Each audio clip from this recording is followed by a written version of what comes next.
Yeah, fine guys. Good evening everyone. In the last session, we completed our discussion related to API gateway. What is API gateway and what is the purpose of API gateway?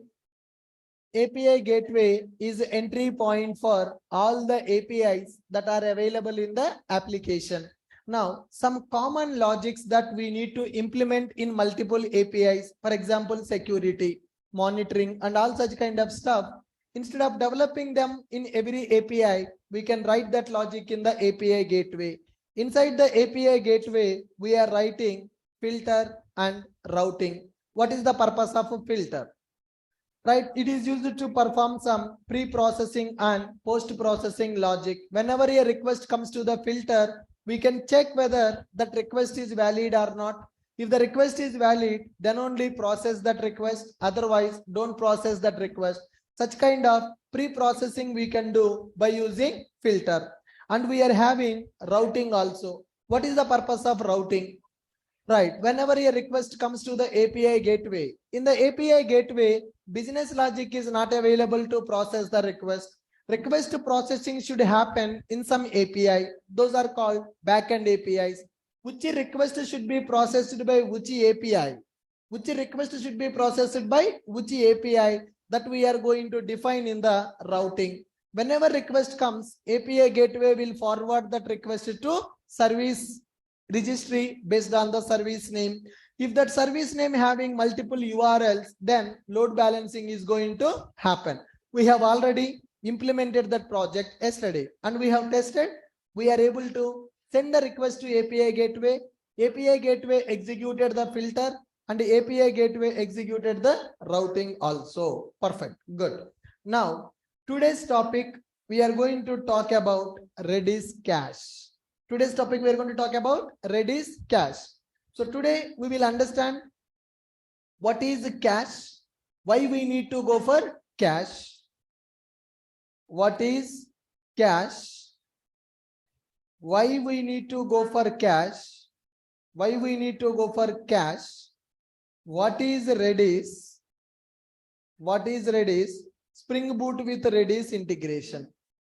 We need to develop one application, Spring Boot with Redis integration. Okay, so these are the things that we need to learn here. Now let's observe. I am having one application, guys. I'm having one application. So for every application, database will be available. Assume that this is my Java application. This Java application will communicate with the database. For every project, database will be available. That database can be Oracle or MySQL or whatever it is. So database will maintain the data in the form of tables. Database will maintain the data in the form of tables. So there are two types of tables, guys. One is called static tables and non-static tables. Static tables will be available and non-static tables will be available. What is static table? Static table means the data is static in the table. So always same data will be available in the table, like country names, like states, cities, pin codes. They are not going to change in the future also. The tables which contains a fixed data, that is called as static table.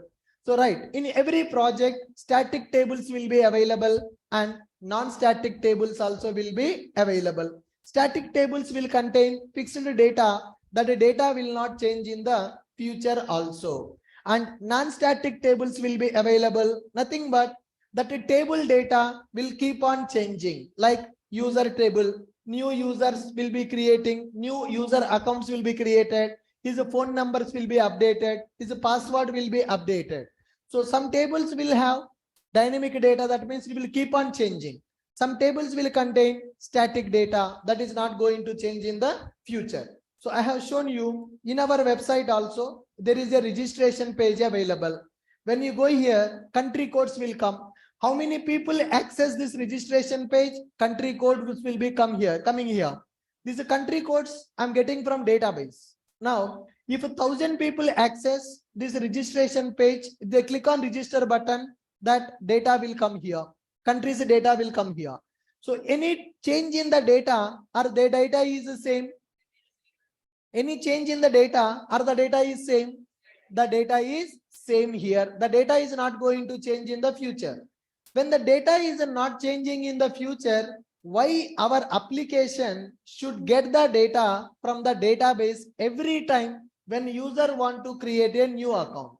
So when user click on the register button, then it will go to a database and it will execute the query and it will get the result from the database and it will show in the drop down. This is the normal logic we are writing. My Java application will communicate with the database table and it will get the data. It will display in the UI. So when you want to connect with the database, driver is required, connection is required, statement is required, query should be executed, then data should be processed, connection should be closed. That is a costly operation. Executing database query is always a costly operation. It will reduce performance of our application.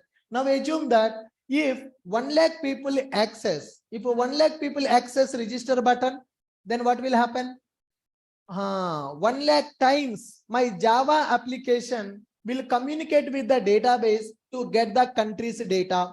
If 2 lakh people access the same page, 2 lakh times my method will execute, 2 lakh times my query will execute, 2 lakh times the database calls will happen to get the same data. Am I getting any new data or I'm getting the same data again and again from the database? I'm getting the same data again and again. If you are getting same data again and again, why to make DB calls for every request? Because the data is static. When the data is static, you get only one time and you reuse the same data for every user. You don't get it from the database. That's where we are going to use a concept called cache concept. What is that concept, guys? It is a cache concept. Now, when our application is dealing with the static data, retrieving the static data from the database table every time is not at all recommended. It will reduce performance of the application. Now I am going for 1000 DB calls. To get the country's data. 1000 DB calls I am making from my Java application to get the country's data. So 1000 times if I execute the query, select star from countries, same data I am getting. When I am getting the same data, why should I execute the query 1000 times? What is the use of executing the query for 1000 times? Unnecessarily, performance will be decreased for my application. To overcome this problem in the real time, what we are going to do? Our Java application will be available here. And here database is available. Java application is available and database is available. Let me make it as Java application. And this is our database which maintains our data in the form of tables. Now, what we do is we are going to take one cache. What we are going to do here, guys? We are going to take a cache. Now, here cache nothing but it is a storage which will maintain the data in the form of key and value. It is going to maintain the data in the form of key and value. Now, my Java application, whenever they want to get the data, whatever the data available in the database, static table data, I will store that data into cache. Whatever the static data available in the database, that static data I will take from the database, I will store in the cache memory. Next, how many times I will read the data from database? Only one time. Why only one time? That data is static. In future, it is not going to change. That data is not going to change in the future also. That's why I will take the data from the database. I will store the data in the cache. Cache nothing but it is data stored. data store in the form of key and value. I'm going to store the data in the form of key and value. Whenever I need that data, my Java application will communicate with the cache to get the data. When you want to communicate with the cache, you no need to load the driver, you no need to get the connection, you no need to execute the query, you no need to close the connection, because already I have taken the data from the database. I'm storing in the cache. What is a cache? Cache nothing but it is a data store which will represent the data in the form of key and value. Whatever the static data that I'm using in my application, I will take that static data from the database. I will store that data into cache memory. When my application want that data, instead of communicating with the database, my application will communicate with the cache and it is going to get the data. My application will communicate with the cache and it is going to get that data. What is the advantage? What is the advantage? My application will not communicate with the database for the static data, because if I communicate with the database, that is a costly operation. It will take more time to process that data. It will take more time to execute that query. To avoid number of DB calls in the application, we are going to use cache memory. Cache nothing but a temporary storage. It will represent the data in the form of key and value. So getting our application can communicate with the database and can get the data, but it will take more time.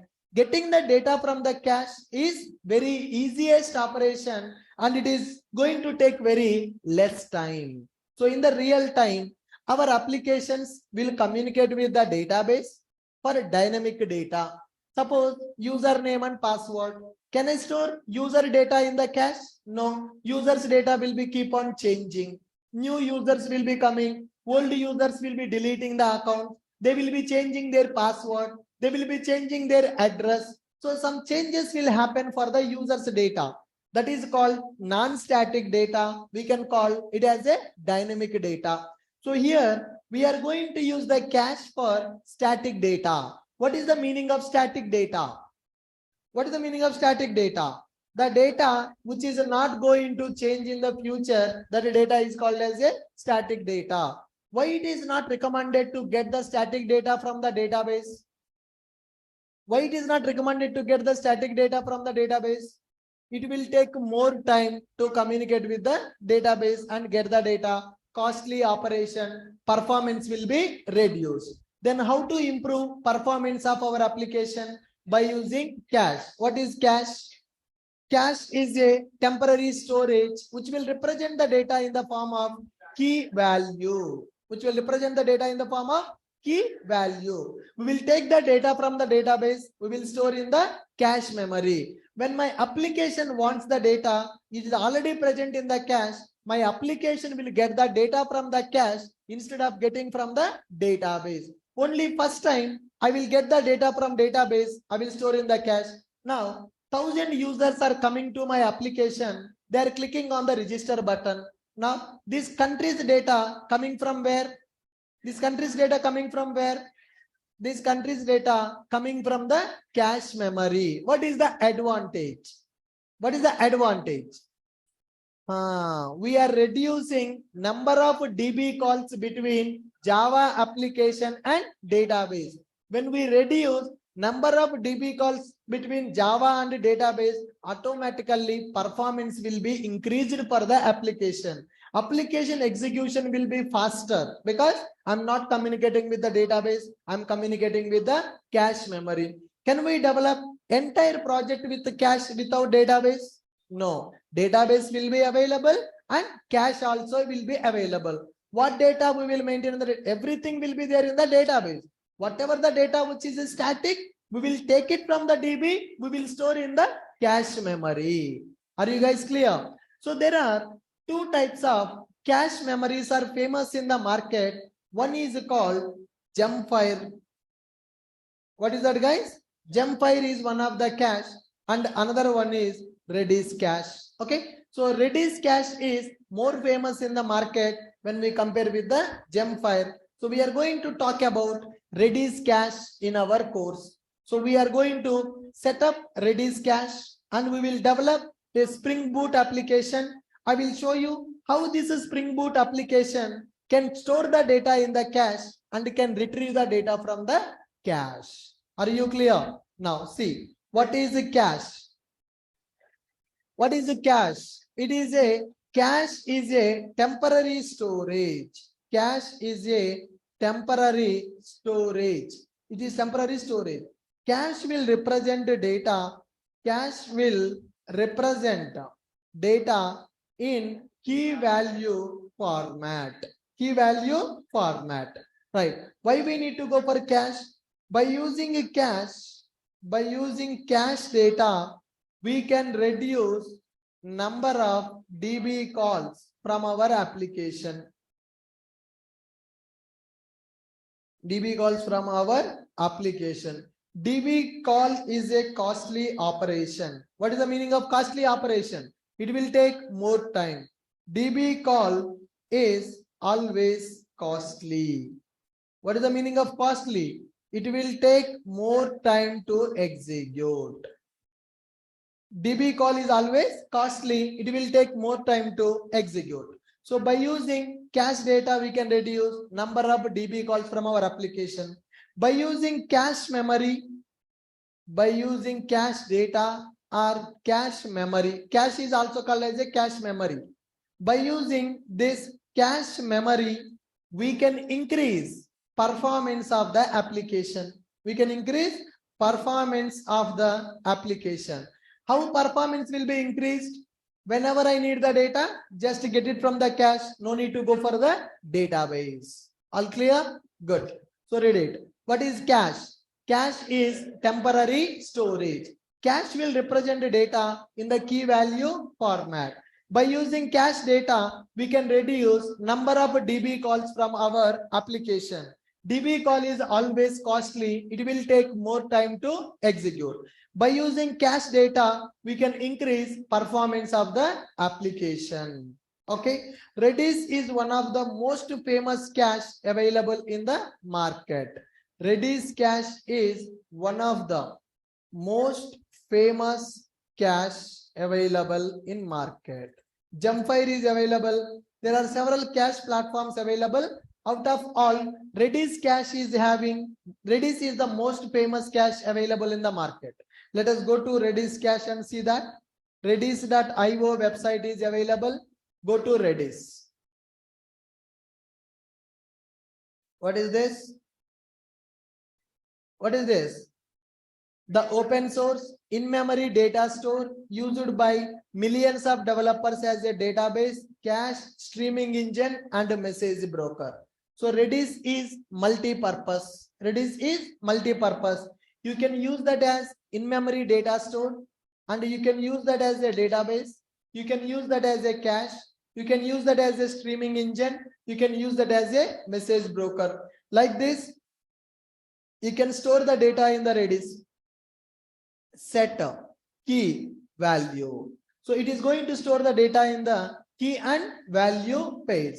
Docker pulls. How many people downloaded Redis by using Docker? 4 billion. Supported programming languages. 50 plus programming languages are supporting for the Redis. That means 50 plus languages can communicate with Redis server. How we have database server, similarly Redis server will be available. So we can download that Redis server and we can develop Spring Boot application to communicate with the Redis server. Spring Boot with Redis, we are going to do that. Redis is one of the most famous cache that is available in the market. What is the official definition they have given for Redis? The open source in-memory data store used by millions of developers as a database, cache, streaming engine, and message broker. Okay. Now we are going to download the Redis. Observe, guys. We assume that this is my Redis server. This is my Redis server. Our Java application will act as a client for the Redis. Now, we are using Java application to communicate with the database. Database is a server. Our Java application communicating with the database. So we can call Java application is client for the database. Our Java application is acting as a client for the database, and it is communicating with the database, storing the data, updating the data, deleting the data, retrieving the data. Similarly, now we are going to develop one Spring Boot application. That Spring Boot application will communicate with the Redis server. By using this Redis server, we can store the data, we can update the data, and we can retrieve the data also. In order to develop our Spring Boot application with the Redis, Spring Boot provided Redis starter. Spring Boot Redis starter is available. If you want to develop database, Naveen, stand up, get out. So we are having JPA starter. What is the purpose of JPA starter? Come on, guys. What is the purpose of JPA starter? JPA starter is used to communicate with the database. What is that mail starter? To communicate with the SMTP server. So JPA starter is used to communicate with the database. SMTP starter is used to communicate with the SMTP server. What is the purpose of a web starter? To develop the web application. Similarly, Spring Boot provided Spring Boot starter Redis. Okay, if you want to develop a Spring Boot application to communicate with the Redis server, first you need to install Redis server. Okay, in the course I will install the Redis in my machine only, but in the real time Redis server will be installed in the another machine. Our application will run in one machine. Redis server will be available in the another machine. Now, if a Spring Boot application wants to communicate with the Redis server, we need to use one dependency called Spring Boot starter Redis. What is that, guys? Spring Boot starter Redis dependency. Once it is done, in the Spring Boot, there is a class called Redis Connection Factory. What is the name of the class, guys?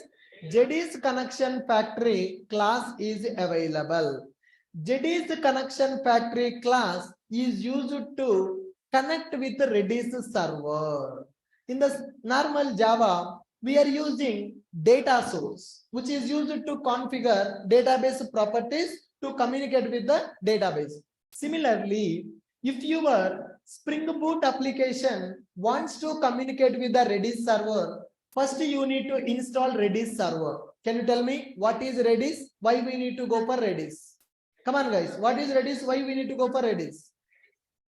Redis is a cache. What is the purpose of cache? What is cache? What is the purpose of cache? Cache is a temporary storage which will store the data in the form of key value pair. Cache is a temporary storage, store the data in the key value pair. What is the advantage with the cache? What is the advantage with the cache? We can reduce number of calls between Java application and database so that performance will be improved. Why we need to reduce the DB calls? DB operation is a costly operation. Load the driver, get the connection, create the statement, execute the query, close the connection. Even though we are not doing internally, our Spring Boot will do that. We are directly calling find by ID, find all method. So how it is communicating with the database? Internally, data JPA will use a Hibernate. Hibernate will use a JDBC. JDBC will load the driver, get the connection, create the statement, execute the query, close the connection. So those operations will happen in the background. That will take time. That's why it is called costly operation. So if you make 1000 DB calls, your performance will be decreased. That's why what we do? Identify which data is static in the database, which data is dynamic in the database. If it is a dynamic data, no option. We have to get from the database only because data will keep on changing.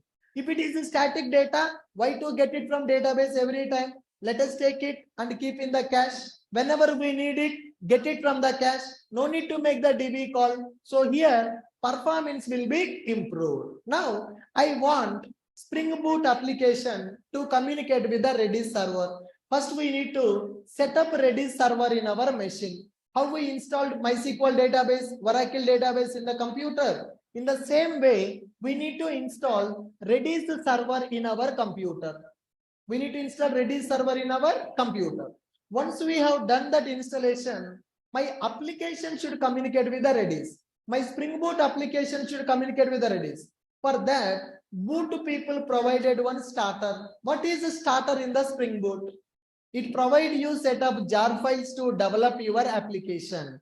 If you want web application, web starter. If you want database communication, JPA starter. If you want security, security starter. If you want to send the email, mail starter. Like that, we are getting several starters. Similarly, we got Redis starter. In this Redis starter, there are several jar files available, several predefined classes available. By using those classes, we can communicate with the Redis server. Are you getting my point? Fine. So in that starter, there is a class available. That class name is Redis Connection Factory. How we are giving database URL, username, password. Similarly, for Redis Connection Factory, we will tell what is our Redis server URL, what is the host name, what is the port number, what is username, what is password for the Redis server. So those configurations we will set to Redis Connection Factory object. How we have data source to communicate with the database. Similarly, we have Redis Connection Factory object that is used to establish connection with Redis server. Are you able to follow me? Good. Now, another class is available which is called as Redis template. What is the class available, guys? Redis template. How we have REST template, JDBC template, Hibernate template. Similarly, we are having Redis template. Whatever Redis Connection Factory object we are creating, we will inject that object into Redis template. Both are predefined classes only, which are part of Redis starter. Redis Connection Factory will represent Redis connection properties. What is the URL? What is the username? What is the password of the Redis server?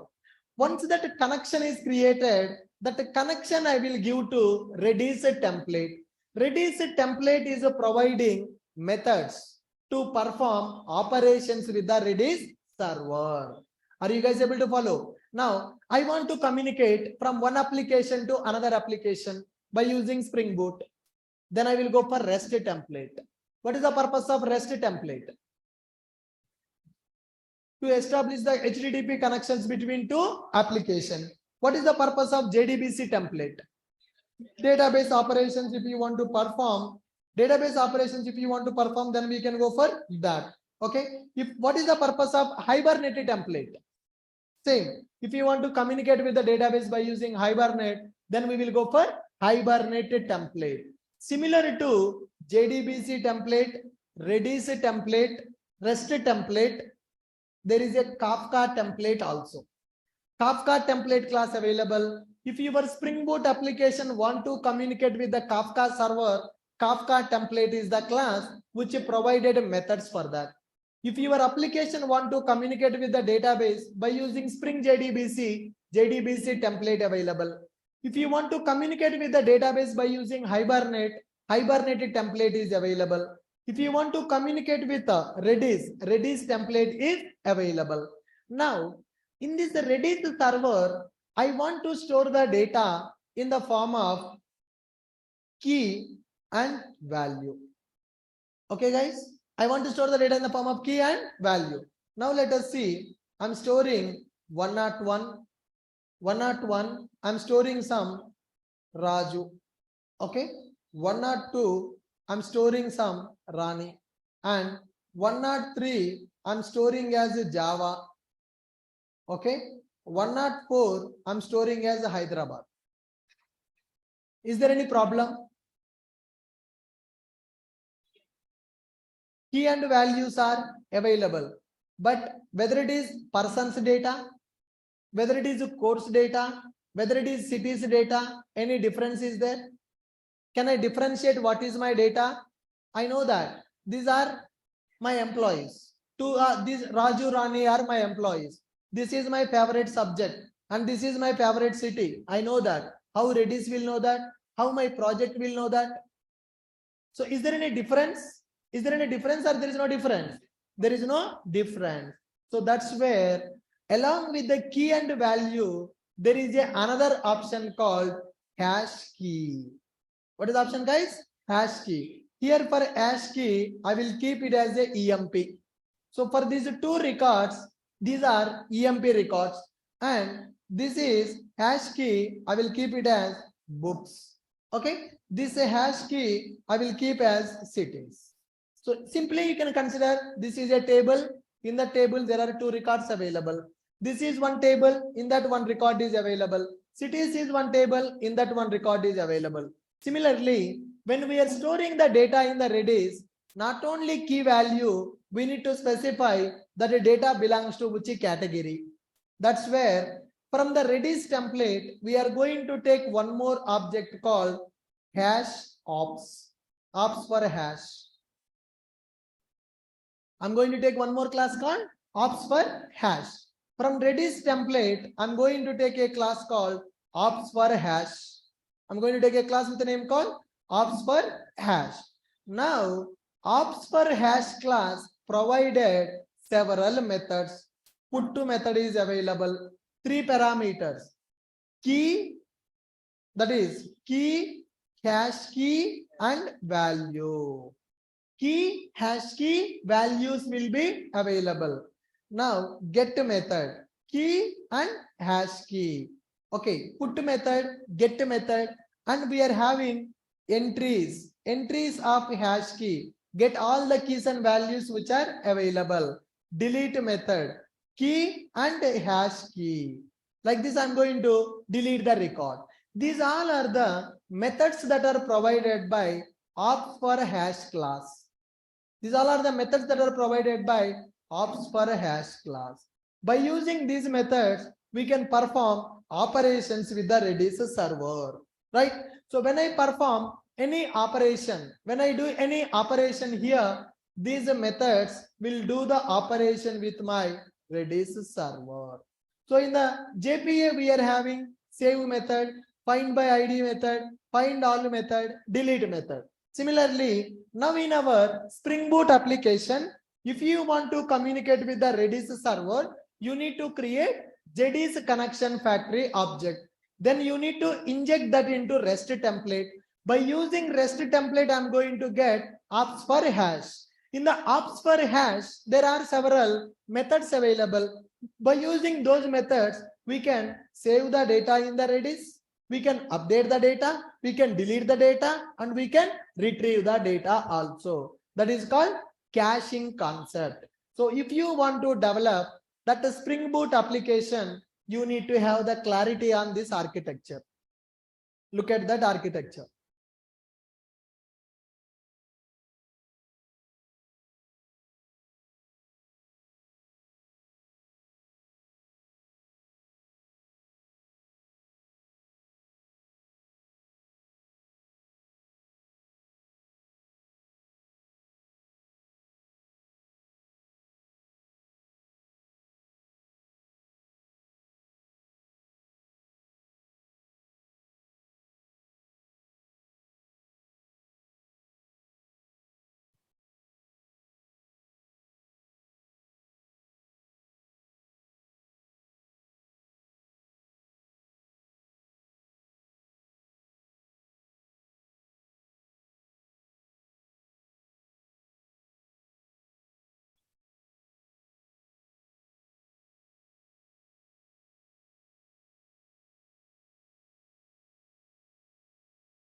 Right. You got my point? What is key, hash key, and all that stuff? There is a small change, guys. This will become key, and 101, 102, those are called as hash keys. Keys I'm going to keep as EMP. In that EMP, 101, 102 will be available. Here books, key is a books, that means 103 Java. Like this, one hash key will be available and the data will have the key value pairs will be available. So in simple, you need to remember our database concept. How you will store the data in the database? Table will be available. In the table, columns and rows will be available. You need to consider this as a table name and these are columns data, right? One record, one row will represent one record, second row will represent second record. This is EMP data, this is book data, this is cities data. Similarly, we have put method. What is the purpose of put method? Put method is used to store the data, get method is used to retrieve the data, entries to get all the data, delete to delete one record from that cache. Like this, we are going to develop our boot application. What is the purpose of Spring Boot Starter Redis? What is the purpose of Spring Boot Starter Redis? Okay, so Spring Boot provided below starter to communicate with Redis server. Spring Boot provided below starter to communicate with Redis server, that is Spring Boot Starter Redis. Spring Boot Starter Redis available. So we are going to use below components. We will use below components to communicate with Redis. To communicate with Redis server. What is the first one? What is the first one, guys? That is Redis connection factory. What it will represent? It represents connection with Redis server. It represents connection with Redis server. Now, second one is Redis template. It provides methods to perform operations with Redis server. Okay, ops for hash.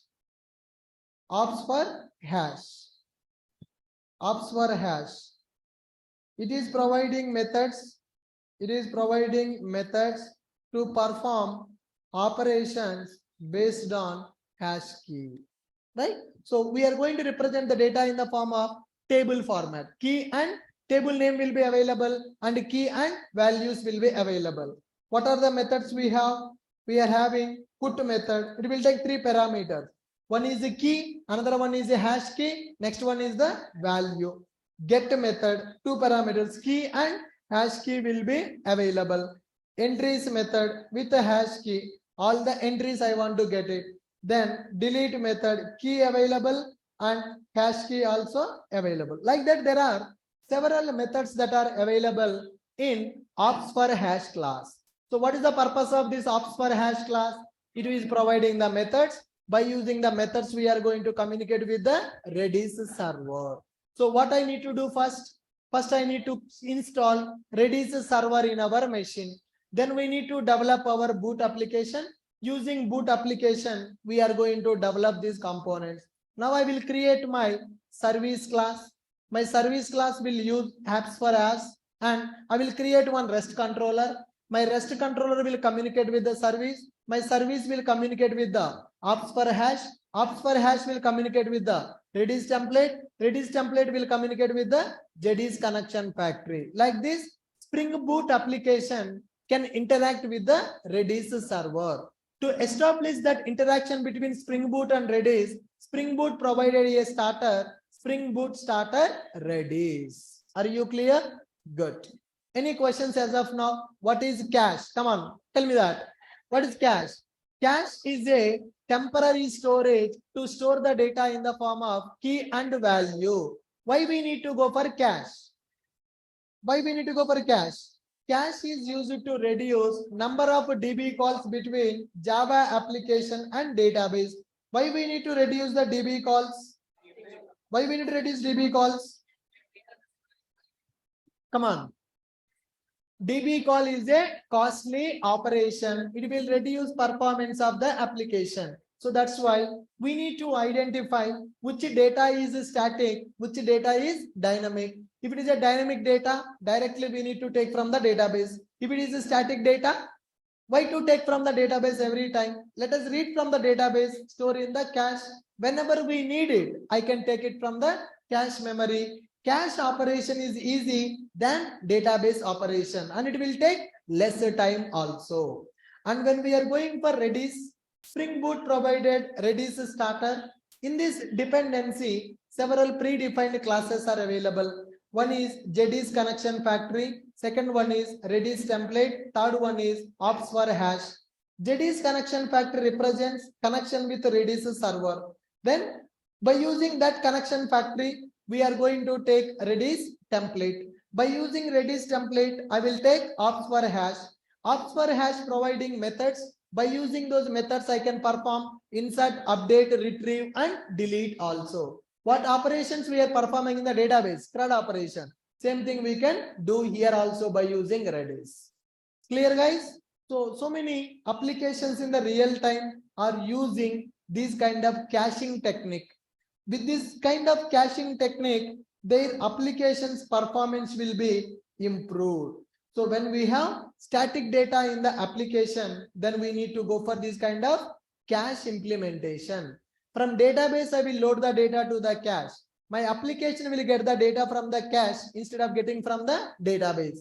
So to develop a project by using Redis with Spring Boot, this is the architecture.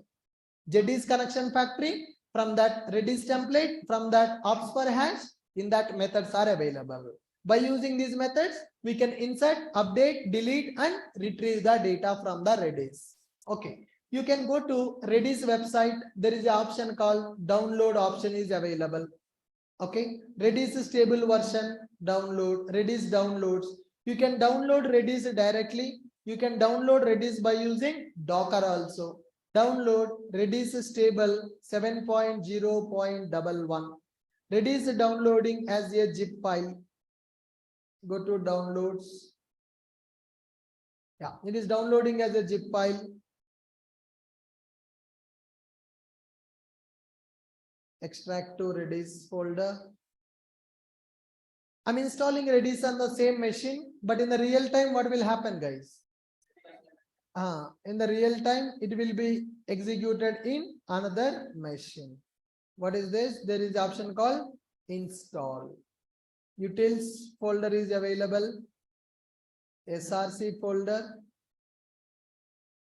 Complete it is JSON. Modules available. .c. What is the meaning of .c?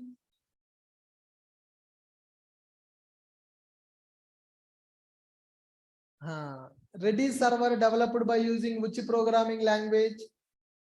Redis server developed by using C programming language. They have given the source code also. That is the reason it is called as open source. Install. What is that? Run test cluster, run module API, pls.md, bugs, git ignore, .github. Their code is available in the GitHub itself. Okay. Deps, licensed. Here is the setup file. Redis conf run test, make file install, .md, bugs, release notes.